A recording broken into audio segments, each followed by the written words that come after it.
अनंत कोटि ब्रह्मांड नायक राजाधिराज योगीराज सच्चिदानंद सद्गुरु श्री श्री साईनाथ महाराज की जय। आज আমরা পাঠ করব শ্রী সাই সচ্চরিত থেকে 28তম অধ্যায়। এই অধ্যায়ে থাকছে পাখিদের শিরডিতে টেনে আনা, লক্ষ্মীচন্দ্র, বুরহানপুরের মহিলা, মেঘার নির্বাণ।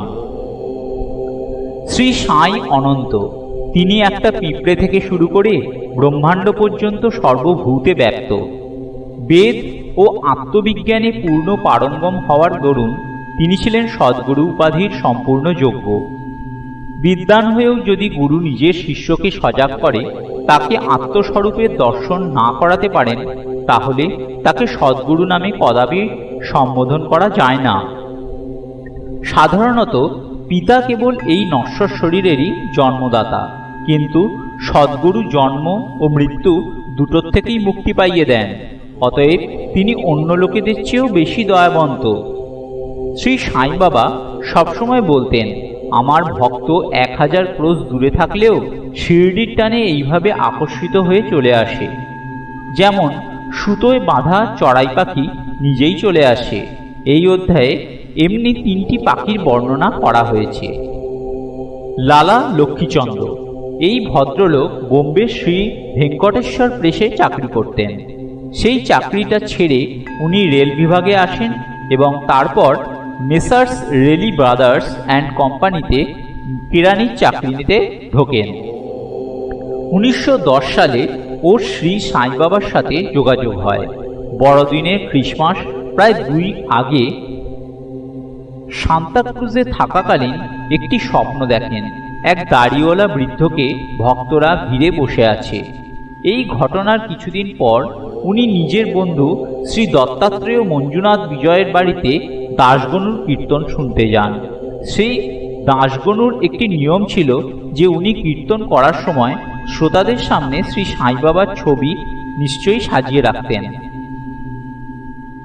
লক্ষ্মীচন্দ্র এই ছবিটি দেখে খুবই আশ্চর্যান্বিত হন, কারণ স্বপ্নে দেখা বৃদ্ধটির আকৃতি হুবহু এই ছবিটির মতন ছিল। ওর বুঝতে অসুবিধা হয় না যে যিনি স্বপ্নে দর্শন দিয়েছিলেন শ্রী সাইনাথ ছাড়া আর কেউ নন। চিত্রদর্শন, দাসগণুর মধুর কীর্তন এবং সন্ত তুকারামের ওপর প্রবচন ইত্যাদির এমন একটা প্রভাব ওর ওপর পড়ে যে উনি শিরডি যাত্রার দৃঢ় সংকল্প করে ফেলেন। চিরকালই ভক্তরা এটা অনুভব করেছে যে সদ্গুরু বা কোনো আধ্যাত্মিক জ্ঞানের খোঁজে বেরোয় তাকে ঈশ্বর পদে পদে সাহায্য করেন। সেই রাতেই ওর এক বন্ধু শঙ্কর রাও ওর বাড়ি আসেন এবং জিজ্ঞাসা করেন যে আপনি কি আমাদের সাথে শিরডি যাবেন? এই কথা শুনে লক্ষ্মীচন্দ্রের মন আনন্দে ভরে ওঠে এবং তখনই শিরডি যেতে প্রস্তুত হয়ে যান। এক মারোয়ারির কাছ থেকে 15 টাকা ধার নিয়ে এবং অন্যান্য আবশ্যক ব্যবস্থা করে উনি শিরডি অভিমুখে রওনা হন। ট্রেনে বন্ধুর সাথে কিছুক্ষণ ভজন কীর্তনও করেন। ওই কামরায় 4 জন মুসলমানও বসেছিল, যারা শিরডির কাছেই নিজেদের বাড়ি ফিরছিল। লক্ষ্মীচন্দ্র তাদের কাছে শ্রী সাই বাবার বিষয়ে কিছু জিজ্ঞাসাবাদ করেন। তখন তারা ওকে জানায় শ্রী সাই বাবা শিরডিতে অনেক বছর ধরে আছেন এবং উনি এক খুবই উচ্চ শ্রেণীর সন্ত। কোপর গ্রামে পৌঁছে লক্ষ্মীচন্দ্রের বাবার জন্য কিছু পেয়ারা কেনার ইচ্ছে হয়, কিন্তু একটু পরই সেখানকার প্রাকৃতিক সৌন্দর্যময় দৃশ্য দেখতে এত মগ্ন হয়ে যায় যে পেয়ারার কথা একেবারেই ভুলে যান। ঠিক শিরডির কাছাকাছি পৌঁছে ওর পেয়ারা কেনার কথা মনে পড়ে। ইতিমধ্যে উনি একটি বৃদ্ধাকে টুকরি নিয়ে টাঙার পিছনে দৌড়ে দৌড়ে আসতে দেখেন। এই দেখে উনি টাঙা থামান এবং টুকরিতে পেয়ারা দেখে কিছু ভালো পেয়ারা কিনে নেন। তখন ওই বৃদ্ধাটি ওকে বলেন, দয়া করে এই বাকি পেয়ারাগুলো আমার হয়ে বাবাকে অর্পণ করে দেবেন। এই কথা শুনতেই লক্ষ্মীচন্দ্রের মনে হয়, আমার পেয়ারা কেনার যে ইচ্ছেটা ছিল এবং যেটা আমি পরে ভুলে যাই, সেটা এই বৃদ্ধা আমায় মনে করিয়ে দিল। শ্রী সাই বাবার প্রতি ওই বৃদ্ধার ভক্তি দেখে ওরা দুজনেই স্তম্ভিত হয়ে যান। লক্ষ্মীচন্দ্র ভাবতে বাধ্য হন যে বৃদ্ধকে আমি স্বপ্নে দেখেছিলাম, এই বৃদ্ধা বোধহয় তারই কোনো আত্মীয়া। শিরিডি পৌঁছতেই দূর থেকে মসজিদের ধ্বজাকে প্রণাম করেন। হাতে পুজোর সামগ্রী নিয়ে মসজিদে পৌঁছন। তিনি বাবার বিধিসম্মতভাবে পূজা অর্চনা করে তৃপ্তি অনুভব করেন। বাবাকে দর্শন করে উনি অত্যন্ত আনন্দিত হন এবং তাঁর চরণ দুটি এমনভাবে জড়িয়ে ধরেন যেমন একটি মৌমাছি পদ্মফুলের মকরন্দের সুগন্ধে মুগ্ধ হয়ে তাকে আঁকড়ে ধরে। তখন বাবা ওকে যা যা বলেন সেটা হেমাৎপন্থ নিজের মূল গ্রন্থে এইভাবে বর্ণনা করেছেন। বেটা রাস্তায় ভজন কীর্তন করে এবং অন্য লোকেদের কাছে জিজ্ঞাসাবাদ করে। অন্যদের জিজ্ঞাসা করার কি দরকার? সবকিছু নিজের চোখেই দেখো। কেন অন্যকে জিজ্ঞাসা করা? স্বপ্ন মিথ্যে না সত্যি? এবার নিজেই বিচার করে নাও। মারোয়ারির কাছ থেকে ধার নেওয়ার কি দরকার ছিল? মনের ইচ্ছে কি পূরণ হলো? এই শব্দগুলি শুনে বাবার সর্বব্যাপকতা অনুভব করে লক্ষ্মীচন্দ্র বিস্মিত হন। ওর ভেবে লজ্জা হয় যে বাড়ি থেকে শিরডি পর্যন্ত রাস্তায় যা যা ঘটেছিল সে সব কথা বাবা জানতেন। এখানে লক্ষ্য করার মতো বিষয় হলো এই যে ঋণ নিয়ে তাকে দর্শন করতে আসা বা ধার করে তীর্থযাত্রা বা আনন্দোৎসব করা তিনি পছন্দ করতেন না। সাজা এক রকমের সুজির পায়েস। দুপুরে খাওয়ার সময় এক ভক্তের কাছ থেকে সাজার প্রসাদ পেয়ে লক্ষ্মীচন্দ্র খুব খুশি হন। পরের দিনও উনি সাজার আশাতেই বসেছিলেন, কিন্তু সেদিন আর কোনো ভক্তই সেই প্রসাদ বিতরণ করেনি। তৃতীয় দিন বাপু সাহেব যোগ বাবাকে জিজ্ঞাসা করেন কিসের নৈবেদ্য অর্পণ করা হবে। বাবা ওকে সাজা আনতে বলেন। ভক্তরা দুটো বড় পাত্র ভরে সাজা নিয়ে আসেন। লক্ষ্মীচন্দ্রের খিদেও খুব জোর পেয়েছিল। ওর পিঠেও একটা ব্যথা হচ্ছিল। বাবা লক্ষ্মীচন্দ্রকে বলেন, তোমার খিদে পেয়েছে তাই না? ভালো কথা। কোমরে ব্যথাও হচ্ছে, নাও এবার সাজাই ওষুধ হিসেবে খাও। লক্ষ্মীচন্দ্র আবার খুব অবাক হয়ে যান যে ওর মনের সব কথাগুলি বাবা কি করে জেনে ফেললেন। নিশ্চয়ই উনি সর্বজ্ঞ। কুদৃষ্টি। এই যাত্রাতেই ওর একবার চাউরি শোভাযাত্রা দেখার সৌভাগ্য হয়। সেদিন বাবার কাশি ও শ্লেষার দরুন শরীরটা খুব খারাপ লাগছিল। লক্ষ্মীচন্দ্র ভাবেন বাবার নিশ্চয়ই কারো নজর লেগে গেছে, তাই তিনি এই রকম কষ্ট পাচ্ছেন। পরের দিন সকালবেলা মসজিদে বাবা শ্যামাকে বলেন, গতকাল যে আমার কষ্ট হচ্ছিল তার কারণ অবশ্যই কারোর কুদৃষ্টি। আমার মনে হচ্ছে আমার বোধহয় কারণ নজর লাগলো, তাই আমার এত কষ্ট হচ্ছে। লক্ষ্মীচন্দ্রের মনের কথাটা বাবা এইভাবে প্রকাশ করেন। বাবার সর্বজ্ঞতার অনেক প্রমাণ ও ভক্তদের প্রতি বাবার স্নেহ দেখে লক্ষ্মীচন্দ্র বাবার চরণে পড়ে গেলেন। আপনার অপূর্ব দর্শন পেয়ে খুবই আনন্দ হচ্ছে। আমার মন মধুপ আপনার চরণ পদ্মে এবং ভজন গানেই যেন নিমগ্ন থাকে। আপনি ছাড়া আর কোনো ঈশ্বর আছে বলে আমি জানি না। কৃপা ও স্নেহ দিয়ে এই দাসকে রক্ষা করে তার কল্যাণ করুন। আপনার ভবভয়নাশক চরণ স্মরণ করতে করতেই যেন আমার জীবন আনন্দে কেটে যায়, এই আমার আপনার কাছে বিনম্র প্রার্থনা। বাবার আশীর্বাদ ও উদি পেয়ে খুবই আনন্দিত ও সন্তুষ্ট হন। বন্ধুর সাথে সারা রাস্তা বাবার লীলার গুণগান করতে করতে উনি বাড়ি ফিরে আসেন। বলা বাহুল্য এরপর উনি বাবার অনন্য ভক্ত হয়ে ওঠেন। শিরিডি যাত্রীদের হাতে উনি বাবার জন্য মালা, কর্পূর ও দক্ষিণা পাঠাতেন। বুরহানপুরের মহিলা। বাবার এই দ্বিতীয় পাখিটির ভক্ত বর্ণনা করা হবে। একদিন বুরহানপুরের এক মহিলা স্বপ্নে দেখেন যে শ্রী সাই বাবা ওর দরজায় দাঁড়িয়ে খিচুড়ি চাইছেন। ঘুম থেকে উঠে দরজায় কাউকে দেখতে পান না, তবুও স্বপ্নের কথা ভেবে ওর খুব ভালো লাগে এবং নিজের স্বামী ও অন্যান্য লোকেদের স্বপ্নের কথাটা জানান। ওর স্বামী ডাক বিভাগে কাজ করতেন। ওরা দুজনেই খুব ধার্মিক প্রকৃতির লোক ছিলেন। যখন অকলায় স্থানান্তরণ তখন ওরা শিরডি যাওয়া স্থির করেন। একটা শুভ দিন দেখে শিরডির জন্য রওনা হন। পথে গোমতী তীর্থ হয়ে ওরা শিরডি পৌঁছন এবং সেখানে 2 মাস থাকেন। প্রতিদিন ওরা মসজিদে যেতেন এবং বাবার পুজো করে আনন্দে নিজেদের সময় কাটাতেন। যদিও ওই দম্পতি বাবাকে খিচুড়ি ভোগ অর্পণ করতে এসেছিলেন, কিন্তু কোনো না কোনো কারণে 14 দিন অবধি তাদের সেই সুযোগ আর মেলে না। কিন্তু ওই মহিলা এই কাজে আর দেরি করতে চাইতেন না।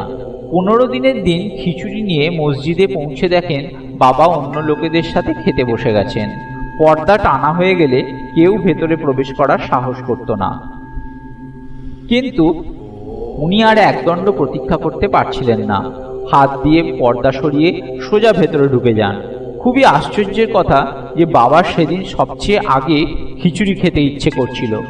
মহিলাটি থালা নিয়ে ভেতরে ঢুকতেই বাবা খুব খুশি হন ও তার থেকেই খিচুড়ির দলা নিয়ে খেতে শুরু করেন। বাবাকে এইরূপ আগ্রহান্বিত দেখে প্রত্যেকেই খুব অবাক হয়। পরে যে যে এই খিচুড়ির গল্পটি শোনে ভক্তদের প্রতি বাবার স্নেহ দেখে তার খুবই আনন্দ হয়। মেঘার নির্বাণ। এবার তৃতীয় মহান পাখির গল্প শুনুন।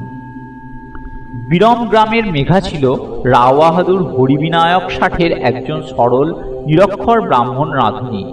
সে শিবের পরম ভক্ত ও সর্বদা পঞ্চাক্ষরীয় মন্ত্র ওম নমঃ শিবায় এই জপ করত। সন্ধ্যা উপাসনা ইত্যাদি ও কিছুই জানত না, এমনকি সন্ধ্যার মূল গায়ত্রী মন্ত্র পর্যন্ত জানত না। রাও বাহাদুর ওকে খুবই স্নেহ করতেন, তাই ওকে সন্ধ্যার বিধি এবং গায়ত্রী মন্ত্র শিখিয়ে দেন। শ্রী সাই বাবা শিবের সাক্ষাৎ অবতার এই বলে শ্রী রায় বাহাদুর মেঘাকে শিরডি পাঠাবেন ঠিক করেন। কিন্তু এই ষাঠেকে জিজ্ঞাসা করায় মেঘা জানতে পারে যে শ্রী সাই বাবা তো মুসলমান। তাই মেঘা ভাবে যে শিরডি গিয়ে এক মুসলমানকে প্রণাম করতে হবে, এটা তো ঠিক কথা নয়। সাদাসিধে তো সে ছিলই, তাই ওর মনে অসামঞ্জস্য সহজেই দেখা যায়। তখন সে নিজের মালিককে প্রার্থনা করে, দয়া করে আমাকে সেখানে পাঠাবেন না। কিন্তু ষাঠে সাহেব ওর কথা শুনতে মোটেই রাজি ছিলেন না। ওর সামনে মেঘার অনুরোধ টিকল না। ষাঠে সাহেব নিজের শ্বশুর শ্রী গণেশ দামোদর ওরফে দাদা কেলকরকে, যিনি শিরডিতেই থাকতেন, একটা চিঠি লেখেন। মেঘার পরিচয় বাবার সাথে করিয়ে দেবেন এবং মেঘাকে চিঠিটি দিয়ে কোনো রকমে শিরডি পাঠিয়ে দেন। শিরডি পৌঁছে মেঘা মসজিদে ঢুকতে যাবে, এমন সময় বাবা অত্যন্ত রেগে ওঠেন। ওকে মসজিদে ঢুকতে মানা করে দেন। তিনি গর্জন করে বলেন, একে বাইরে বার করে দাও।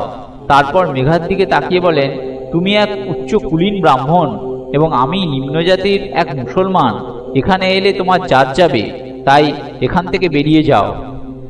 এই কথা শুনে মেঘা কেঁপে ওঠে এবং খুবই বিস্মিত হয় যে ওর মনের কথাগুলি বাবা কি করে জানতে পারলেন। কোনো ক্রমে ও শিরডিতে কিছুদিন থাকেন এবং নিজের সাধ্যমতো সেবাও করে। কিন্তু ওর তৃপ্তি হয় না।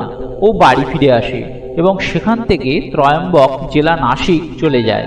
পুরো 1 বছর পর ও আবার শিরডি আসে এবং এবার দাদা কেলকরকে বলাতে মসজিদে ঢোকার সুযোগও পায়। শ্রী সাই বাবা মৌখিক উপদেশ দ্বারা মেঘার উন্নতি করার চেয়ে ওর হৃদয় পরিবর্তন বা আন্তরিক সংশোধন করতে চাইছিলেন। ফলে মেঘার যথেষ্ট পরিবর্তন ঘটেছিল। এখন ও শ্রী সাই বাবাকে শিবেরই সাক্ষাৎ অবতার বলে মানত। শিব পুজোয় বেলপাতা নিতান্তই আবশ্যক। নিজের শিবের শ্রী বাবা পুজোর জন্য বেলপাতার খোঁজে সে অনেক দূর অবধি চলে যেত। প্রতিদিন তার এই নিয়ম ছিল যে গ্রামে যতগুলি দেবালয় আছে আগে সেখানে গিয়ে পুজো করত এবং তারপর মসজিদে এসে বাবাকে প্রণাম করে কিছুক্ষণ চরণ সেবা করে চরণামৃত পান করত। একবার খান্ডবা মন্দিরের দরজা বন্ধ থাকায় পুজো না করেই মসজিদে ফিরে আসে। কিন্তু মসজিদে বাবা ওর সেবা স্বীকার করেন না এবং ওকে আগে খান্ডবা মন্দিরের পুজো করে আসতে বলেন। বাবা ওকে জানান যে মন্দিরের দ্বার খুলে গেছে। যথারীতি পুজো করে ফিরে আসার পরই বাবা ওকে তার পুজো করার অনুমতি দেন। গঙ্গা স্নান। একবার মকর সংক্রান্তির দিন মেঘার ইচ্ছা হয় যে সে বাবাকে চন্দন লাগিয়ে গঙ্গা জল দিয়ে স্নান করাবেন। বাবা প্রথমে এ বিষয়ে স্বীকৃতি দেন না, কিন্তু ওর নিরন্তর প্রার্থনার পর উনি কোনো রকমে রাজি হন। গোদাবরী নদীর পবিত্র জল আনার জন্য 8 ক্রোশ দূরে যেতে হতো। দুপুরের মধ্যে মেঘা সব ব্যবস্থা করে ফেলে। এরপর ওর বাবাকে তৈরি হয়ে নিতে বলে। বাবা আবার মেঘাকে অনুরোধ করে, আমায় এই ঝঞ্ঝাট থেকে দূরে থাকতে দাও। আমি তো এক ফকির, গঙ্গা জলে স্নান করে কি করব? কিন্তু মেঘা কোনো কথা শুনতে রাজি নয়। তার দৃঢ় ধারণা শিব ঠাকুর গঙ্গা জল পেয়ে খুব প্রসন্ন হন। তাই এই রকম শুভ পর্বে নিজে শিব ঠাকুরকে স্নান করানো আমাদের পরম কর্তব্য। এবার বাবাকে রাজি হতেই হলো। বাবা নিচে নেমে একটা পিঁড়িতে বসে মাথাটা এগিয়ে দিয়ে বলেন, শুধু মাথাতেই জল ঢেলো, মাথাই শরীরের প্রধান অঙ্গ, তার উপর জল ঢালা আর পুরো শরীরের উপর জল ঢালা সমান। মেঘা আচ্ছা আচ্ছা বলতে বলতে পাত্রটা বাবার গায়ে উপুর করে দিল। তারপর খালি পাত্রটা একদিকে রেখে বাবার দিকে অবলক দৃষ্টিতে তাকিয়ে থাকে। এ কি আশ্চর্য কাণ্ড! বাবার কেবল মাথাটাই ভিজেছে এবং বাকি শরীরটা যেমনকে তেমন শুকনোই রয়েছে। ত্রিশূল এবং পিণ্ডি। মেঘা বাবাকে দু জায়গায় পুজো করত। প্রথমে মসজিদে সশরীরে বাবাকে পুজো করত এবং তারপর ওয়ারায় ফিরে নানা সাহেব চাঁদরকরের দেওয়া বড় ছবিটিকে। এইভাবে এই ক্রম 12 মাস চলে। বাবা ওর ভক্তি ও বিশ্বাস দৃঢ় করার জন্য ওকে দর্শন দেন। একদিন ভোরবেলা যখন মেঘা অর্ধ নিদ্রাবস্থায় বিছানায় শুয়েছিল, তখনও বাবার দর্শন পায়। বাবা ওকে জাগ্রত ভেবে কিছু কুমকুম মেশানো চাল অক্ষত ছড়িয়ে দেন এবং বলেন, মেঘা একটা ত্রিশূল আঁকো। এই বলে তিনি অদৃশ্য হয়ে যান। মেঘা উৎসুক হয়ে চোখ খোলে, কিন্তু কাউকে দেখতে পায় না। শুধু এখানে ওখানে চালের দানা ছড়ানো ছিল। এরপর মসজিদে গিয়ে বাবাকে নিজের স্বপ্নের কথা বলে ত্রিশূল টানার অনুমতি চায়। বাবা বলেন, তুমি কি আমার কথা শোনোনি? আমি তো বললাম ত্রিশূল আঁকো। ওটা কোনো স্বপ্ন নয়, বরং আমারই প্রত্যক্ষ আদেশ। আমার কথা সর্বদা অর্থপূর্ণ হয়, আমি আজে বাজে কথা বলি না। মেঘা সে কথা স্বীকার করে বলেন, আপনি দয়া করে আমায় ঘুম থেকে জাগিয়েও দিয়েছিলেন, কিন্তু সবকটি দরজা বন্ধ দেখে এই মূঢ় ব্যক্তির ভ্রান্তি হয় যে বোধহয় সেটা স্বপ্নই ছিল। বাবা উত্তর দেন, প্রবেশ করার জন্য আমার কোনো দরজার দরকার হয় না। যে আমার উপর দৃঢ় বিশ্বাস রেখে সর্বদা আমারই চিন্তন করে, তার সব কাজ আমিই স্বয়ং করি এবং শেষে তাকে শ্রেষ্ঠ চরম গতি প্রদান করি। মেঘা নিজের বাসস্থানে ফিরে বাবার ছবির কাছে দেওয়ালে একটা লাল ত্রিশূল আঁকে। পরের দিন এক রামদাসী ভক্ত পুনে থেকে শিরডি এসে পৌঁছয় ও বাবাকে প্রণাম করে একটি শিবলিঙ্গ উপহার দেয়।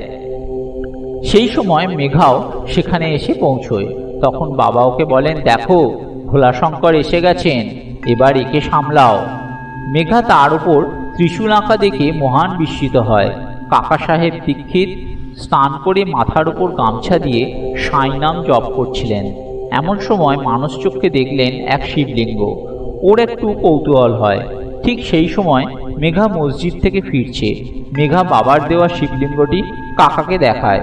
শিবলিঙ্গটি ঠিক সেই রকমই ছিল যেমনটি কাকা সাহেব একটু আগে দেখেছিলেন। ত্রিশূল টানার কিছুদিনের মধ্যেই বাবা বড় ছবিটি, যেটির পুজো মেঘা নিত্য করত, কাছে ওই লিঙ্গটি স্থাপনা করে দেন। মেঘা শিব পুজো খুব ভালোবাসত। ত্রিশূল টানার সুযোগ দিয়ে ও লিঙ্গ প্রতিষ্ঠা করে বাবা ওর বিশ্বাস দৃঢ় করে দেন।